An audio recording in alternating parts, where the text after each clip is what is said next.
So today I got for you guys a tips and trick video that has to do with your settings inside Cold War zombies. Now, this is something that I had thought most people knew of, and that's why I didn't make a video on it like when I should have back in Die Maschine when the game originally came out. But now that I've been informed of that, I want to actually share with you guys two major settings changes that you should make to when you are playing zombies in Cold War. We'll also mention some other ones that aren't as important, but these ones will make a major difference from you when you're playing. So let's jump over and show you guys exactly which ones I'm talking about. So we're here in a game. The first one I want to talk about is going all the way to the bottom, and it's this one, the interact/reload behavior. This was first added in Modern Warfare 2019, but it's back in this one. So how this works, this is, of course, as it said, reload and interact behavior.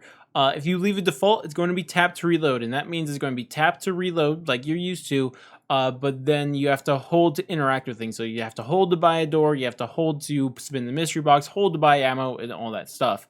You can change it to tap to interact. Don't do that, actually. That's dumb, because it's just the flip of that, where it's tap to interact with everything, and then you have to hold to reload, and you're going to reload more often than you are going to interact with things. But in the final two, and we'll get to the pros and cons of both of these, but they both make it where it's both tap to reload and tap to interact. And just for an example, let me show you guys why this is so much better. So let's just say, you're in the middle of a round, you got a ton of zombies on you, you have a full horde, but you're like out of ammo, and you got to go buy some ammo.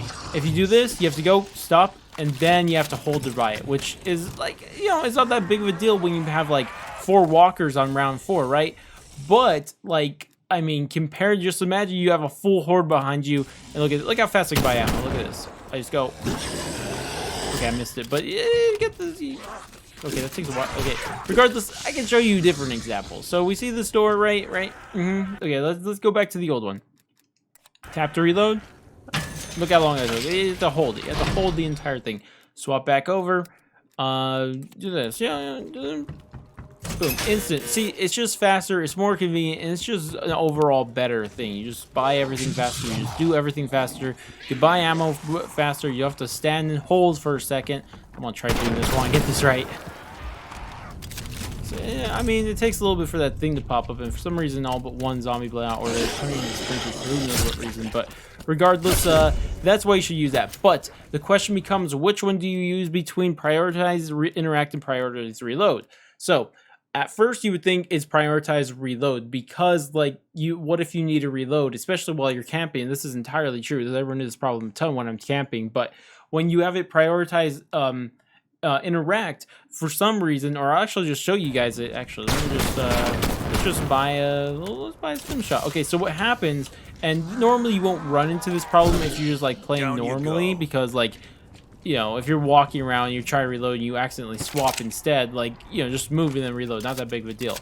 But if you're camping and like you have limited space and you're trying to reload, and instead you just keep swapping like that, it could get incredibly annoying, and it could get you killed a lot while you're camping. That's a problem. I'm not denying it's a problem, but for the most part, all you have to do is just swap to prioritize reload, because most of the time it's going to be much worse while you're doing the other one. Because let me show you what happens when you go to prioritize reload, and it's kind of a big problem. So let's say you just, you're not reloaded, but you're not worried about reloading right now, but you need a teleport. You got a full horde behind you, you go to teleport, you have to wait for the entire reload animation to finish to interact with something. And let me show you guys. If you want to go activate this, no activating that, no activating it, no activating it, and you have to wait till your reload animation is completely done. And because of that, it just makes it like not really it to use. And because of that, and because you have to wait all the way till your reload animation is done, it's just not the one. And I recommend using prioritize interact, except if you're camping. Like in the game, like let's just say you're in a game and you're deciding to camp, you change it to prioritize reload, but then mainly keep it prioritize interact. So that one's a huge one. But the next setting I want to talk about is right above that, and it's auto sprint. Auto sprint is a godsend in this game, because what it does is, as you guys are probably used to as controller players, how you sprint, you don't just, you have to move forward and click. So you have to click L3 for PlayStation. I don't know what it is for Xbox, but you have to actually click the button every time you want to sprint. Every time you want to sprint. Every time you want to sprint, you have to click that. And I don't like PS4 controllers. I'm not sure how next gen controllers are, but PS4 controllers, they used to break a ton when you did that. They always broke because you had to be slapping L3, L3 every time you wanted to sprint. And also, it was the main reason why I personally didn't like training in zombies, like for high ground, because it would kill my thumb just for hours upon hours, just clicking L3, clicking L3, clicking L3. It was so dumb, so I refused to. But if you go over to this setting, put on auto sprint, you know how you sprint now? You don't have to click nothing, just move forward. Forward. Forward, you automatically start sprinting. Okay. Automatically start sprinting when you move forward. It makes it so much nicer. It'll save your controller. It'll save your thumb. It's just such a good setting. I recommend using it. It'll just like make it so much better for your thumb and controller. I don't know why you wouldn't use this setting. But of course, those are the two main ones. But I do want to go over a couple smaller ones, and also one that's just as big, but everyone knows about. But I'll mention it anyways. But regardless, the first one I want to go over is actually right next to auto sprint. It's auto move forward. This one isn't that big of a deal, but what this does is just if you tap forward twice, you know, I did before I got it on screen, but tap forward twice, you automatically start sprinting. And I like doing this a lot, especially when I'm streaming, talking to chat, because I don't want to focus on the game too much. So I just put auto move forward, look at chat and that. But of course, most of you guys aren't going to be looking at any chats. But it's just convenient if you're just like holding last zombie. You don't really want to worry about it. You can just like auto move forward, run circles, one hand this, have your other hand. I don't know what your other hand's going to be doing, but you know, you just don't have to worry about doing other things. It's a really nice convenience thing. I just wish it wasn't move forward twice activated, because that's kind of dodgy. Sometimes it doesn't work all the time.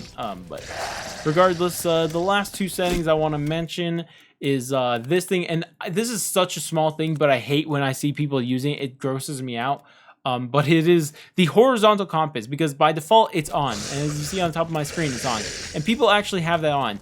And what is the use of that in zombies? Tell me, what is even the use of that in multiplayer? What is the use of that compass? And it's the smallest thing, and it doesn't even make a difference, but I just hate seeing it, and I just gotta get that off the screen, right? The HUD ain't great looking to begin with. I don't need more of it on my screen. But for the final thing, and the thing everyone's familiar with, but for the people who aren't, the very few people, let's actually jump over to graphics, and this is the field of view. So I have mine at 120, but to give you an example of how terrible the field of view can be, I know the default's 80, but I just gotta show you how bad 60 is. But look at this. Oh my gosh. Oh my gosh, what is going on here? What is going on here, homeboy?